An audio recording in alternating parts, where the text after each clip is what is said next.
around the world and across Nigeria. This is Enterprise Morning on Enterprise Television, and I am Henry Igwebike. In a bit, we'll be going to our newspaper headlines to see what we have for you this morning, and right after that will be our main conversation also for today. While we do all of that for you, please do well to visit our website at www.enterprisetvnews.com. Like, comment respectfully, and follow us on all our social media platforms at Enterprise TV 7. With me today in the studios to do justice and peruse through our newspaper headlines is Emeka Madunago. He is a journalist and a public affairs commentator. Good morning to you, Emeka. Yeah, hello, morning. And welcome to Enterprise Morning today. Thank you so much. All right, so quickly, let's start off our newspaper reviews today with the Punch newspaper. We have it that Rivers State Governor Siminalayi Fubara has said he will set up a panel of inquiry to look into the affairs of governance in the state. Fubara disclosed this during a swearing in and administration of the oath of office on Dagogo Iboroma SAN as the Attorney General of the State Commissioner of Justice. The governor criticized recent comments by the former Attorney General of the State and Justice Commissioner, Professor Adango SAN, who resigned from his cabinet over a fortnight ago, and urged the new Attorney General to defend the state. Wow, that's a big one, Emeka. This is happening every other day. You know, the fracas in Rivers State is becoming a thing of a national interest. But this coming from Fubara, yet again, setting up a panel to look into the administration of his predecessor. Don't you think that is coming too much from a governor who is barely a year old? Well, with due respect to him, he's the governor of Rivers State. Yeah. So I believe he will take he will take measures that he believes are in the best interest of the people of Rivers State. That said, I don't see where this that panel of inquiry will lead to. Given some antecedents, there was the panel of inquiry set up by was it Wike against was it Amechi? So the justice is it hearing panel or something? And it didn't go anywhere. At the end of the day, they made some statements, and that was the end of it. Now, I'll take you to a decided case of the Supreme Court, 2002, Ibrahim Babangida versus the state, which was instituted by the former military head of state when he was summoned to the Oputa panel. And he said that the Tribunals of Inquiry Act, even though in existence, could not supersede the Constitution, which had set up, which had made courts, duly considered courts, the arbiter, in disputes. So he went to court, and the Supreme Court said yes, that the Constitution recognizes that the judiciary, it recognizes the judiciary as the implementers of, as the interpreters of the law, so that if there's any dispute, you take it to the court. That a tribunal of inquiry cannot replace the functions of the court. And that was how the Supreme Court decided the matter, and that was it. So anybody, those who have set up tribunals of inquiry since then have just engaged in futile exercise, because when those who were set up for indictment went to the courts just threw it out, just quashed those tribunals of inquiry. So I think Fubara should bear that at the back of his mind. He should be well advised so that he doesn't go beyond what is achievable into what is sublimely ridiculous. So I think it won't go anywhere. Yes, he's making steps. I think Nyesom Wike has actually not acquitted himself as a politician who has been in office for a sizable number of years, because you ought to know that having helped people to get into different positions, you yourself were helped to get there. So what you should do is to build is to help to engender an environment in Rivers State that is for the benefit of the people. But you cannot subject a governor, a duly elected governor, holding the mandate of some millions of people in Rivers State, subject him to ridicule as if he's. You cannot even subject your domestic servant to ridicule because you know what? You'll be putting your own life in danger. That domestic servant can turn around, poison you, or organize, get you killed, or even kill you. So you will be very careful how you. So not to talk of a governor. It is an affront on the Constitution of the Federal Republic of Nigeria and an affront on the mandate freely given by the people of Rivers State to Sim Fubara. Yes, and some Nigerians would say he's been shilly-shally about his approach towards that. And don't you think this is him, stating a point and Who is standing that? by You the mean, point? Fubara. Well, you see, in politics, 24 hours is a very long time. It's a long time to do incalculable damage. It's a long time to also mend fences. Fubara had to be this time. He had to be this time. One, he and Wike belong to the same platform, PDP. Now, some members of the House of Assembly defected based on wrong advice. What they were looking forward to was that Wike and Atiku Abubakar, former vice president, will get into a conflict. Yeah. And that will lead to a division in PDP. And then they will cite it as, there's a division in PDP. But you know what happened recently? Wike was taught a very serious lesson in politics. That strategy and not noise wins wars.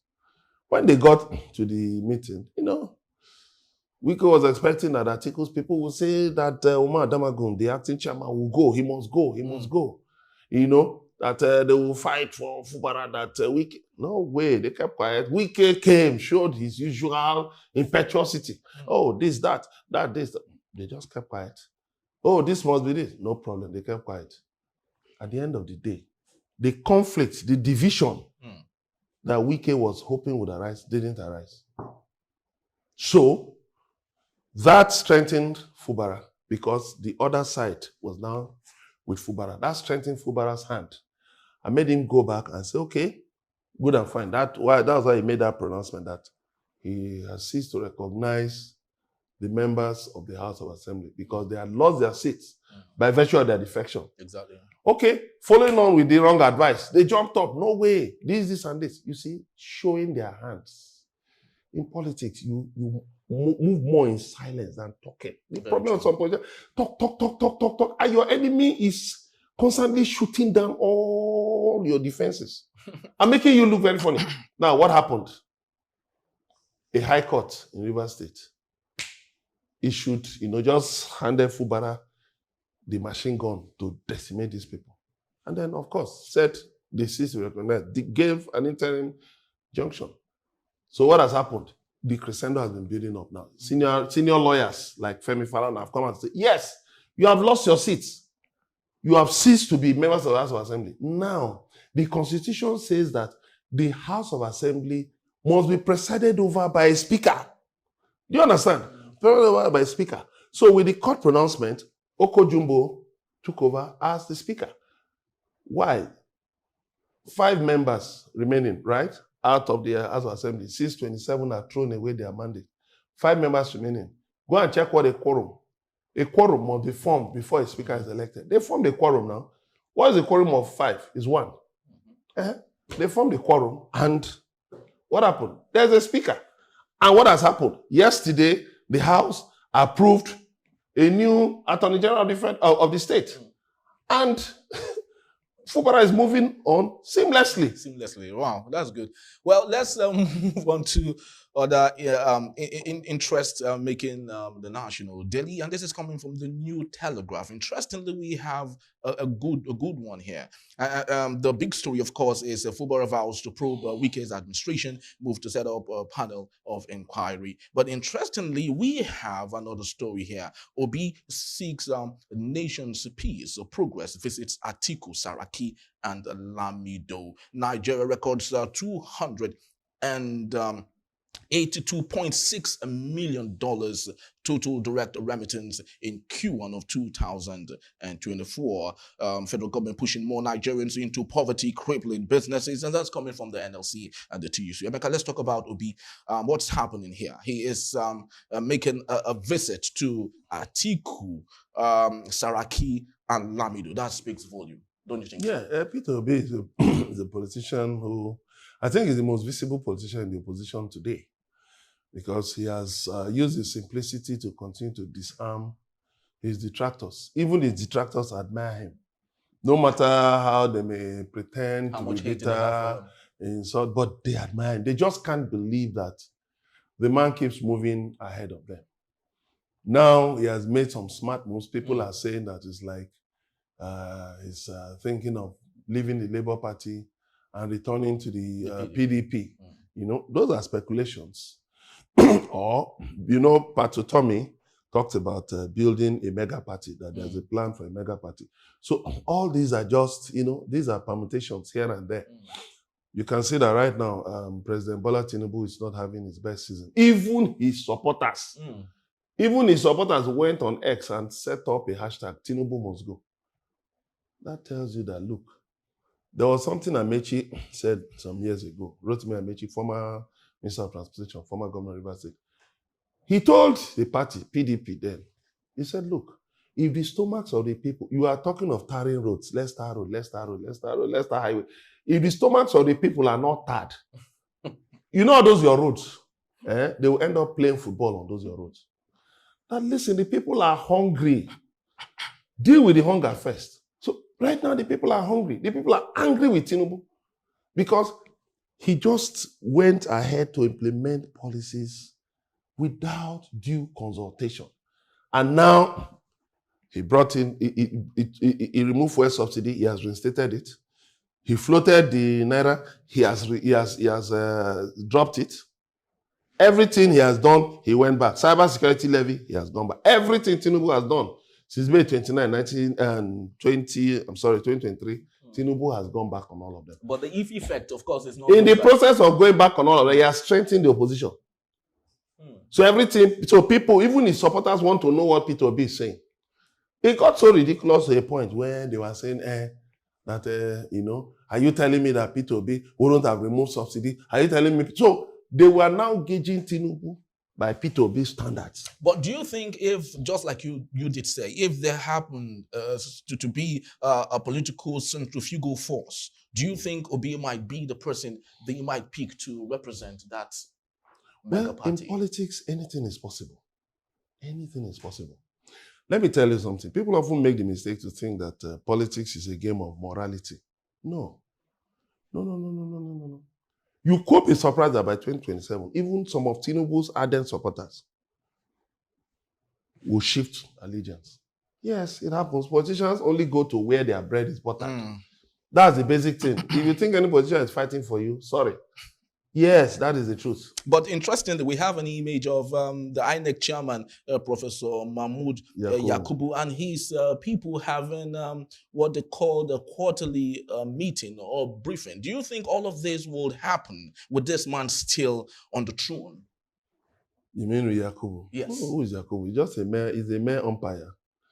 He's a mere umpire. That could be influenced. Well, he will go. He would go. He will go. Will he be there forever? He has just 2 terms of 5 years. So he will go. I think he was made INEC chairman. Was it 2018 or 2017? And there's no possibility of extension by the president. Why? Extending by what? What is he extending to where? No, so the point is that power resides with the people. So it's good that Peter Obi has met with Atiku, met with Saraki, Lamido, and he's still meeting with other politicians, you know.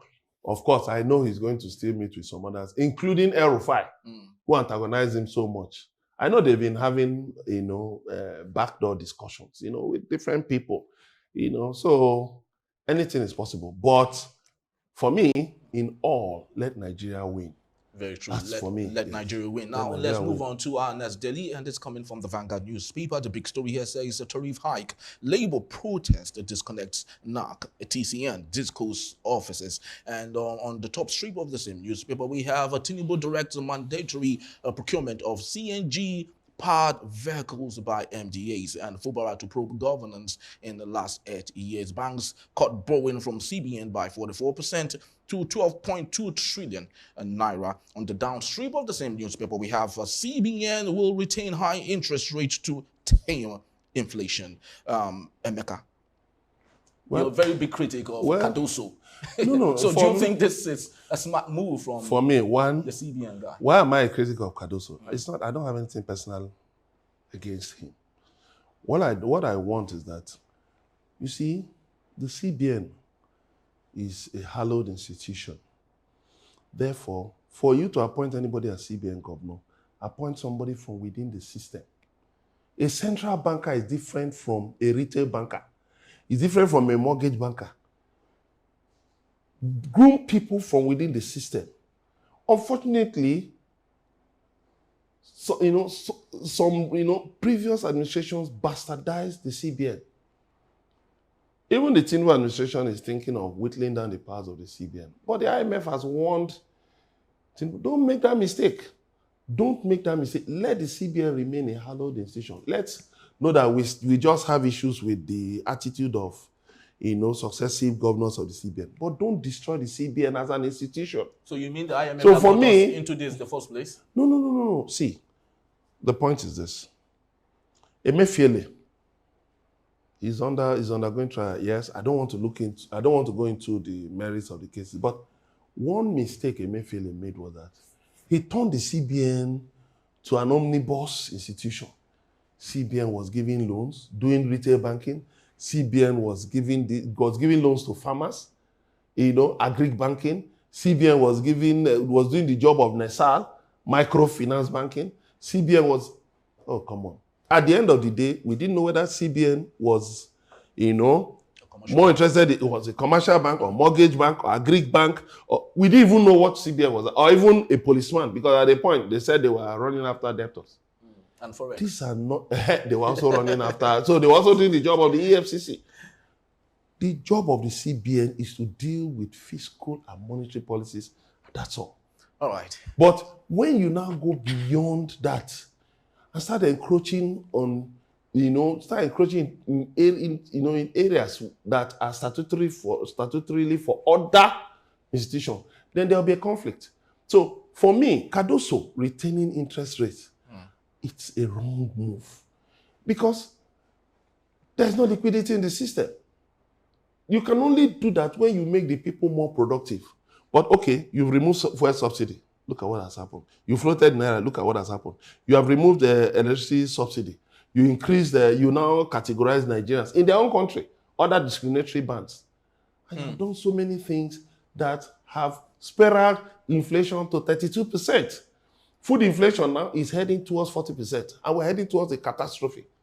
So, when you do that, our biggest problem today is food inflation. That is what is fueling headline inflation.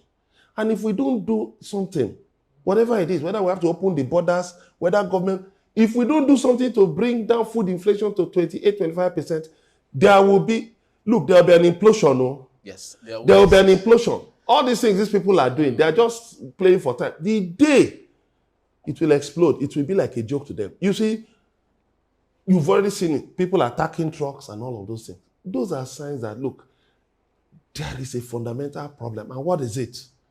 People can't get food to eat. They are not interested in your CNG, LNG, whatever. They are not interested in it.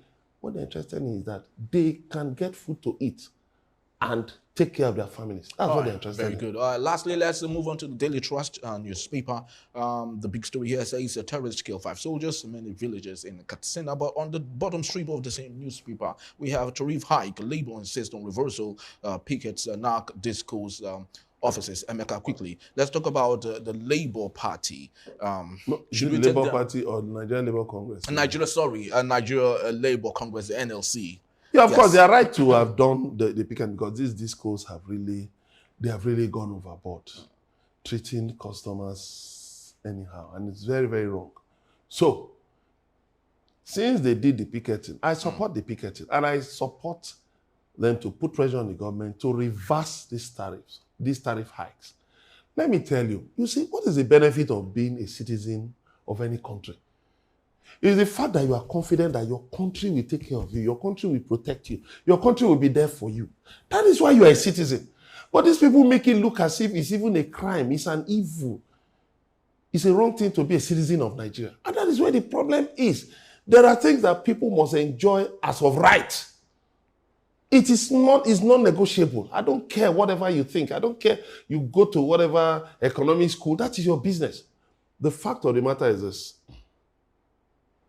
If you look at the hierarchy of needs, man must eat, man must wear clothes, man must have shelter. Now, electricity, you are not supplying electricity regularly, and then you are increasing tariffs, you are removing subsidies. Look, what you need to do, you have to make the people more productive. You have to expand the economic base. I've said it from when Tinubu came in. I said, declare a stimulus fund. I said it from day one.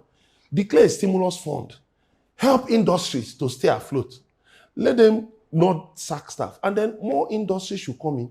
Let a lot of people be employed. When many people are employed, you know what will happen? The economy will, the economy will cool. And when the economy cools, you can now start talking of removing subsidy. You can do it, in a gradual way. But if you come out in one fell swoop, people can't see food to eat. So they should think well. So encouraging the MDAs to go for CNG buses isn't enough action on them. You see, I hope the gas is available. It's not about encouraging anybody or not encouraging anybody. The point is, one, the state-owned refineries are comatose. So getting CNG, you have to get your acts right. It's good that Tinubu has said the MDA should go for CNG buses. Now it is a value chain which can lead to more CNG filling stations all over the nation, and that will generate employment. Yes, I like that. I like the fact that, okay, fine, there will now be mechanics, trained in installation of CNG vehicles and all. Even though it's not cheap, a small sedan and costs as much as between 300 and 900,000 to convert it from petrol. Yes, convert from petrol from PMS to CNG. But be that as it may, there are value chains that we can run out from all this. But availability of gas is very important, and we know what we can see now. Even the Gencos have been complaining about availability of gas. So we must take care of those fundamental things so that we don't keep going forward and coming back. That's the basic problem. Yes, that's just about the time we have for our newspaper reviews today. I'd love to say thank you to Emeka Madunagu, and also love to let you know he will be around to take on the conversation for today. When we return, 5 soldiers killed in an attack in Nigeria. That in a beat. When we return, please don't go anywhere.